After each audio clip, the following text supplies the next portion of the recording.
এই চ্যানেলে সম্প্রচারিত সকল খবরই সচেতনতামূলক এবং শিক্ষণীয়, কোনো কিছুই প্রভাবিত নয়। ঝাড়গ্রাম সাংগঠনিক জেলা শালবনীর ভীমপুরে বিজেপি সদস্যতার অভিযানে অংশগ্রহণ করলেন জঙ্গলমহলের প্রাণের মানুষ বাংলার জনপ্রিয় বিরোধী দলনেতা শুভেন্দু অধিকারী। তিনি আজকে ঝাড়গ্রামে গেলেন এবং সদস্যতা গ্রহণ প্রোগ্রামে উপস্থিত হলেন। সেখান থেকে কি বার্তা দিলেন শুনে নিন আপনারা।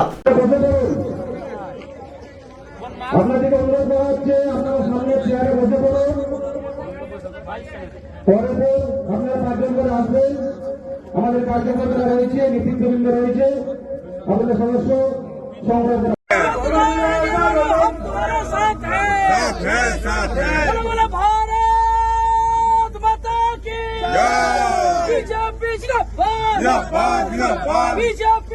প্রত্যেকটা বাজারে গন্ডগোল এলাকা আমরা প্রোগ্রাম আমাদের এটা ঠিক সভা বা সম্প্রদায়ের কাছে, সমস্ত মানুষের কাছে, প্রাপ্তবয়স্ক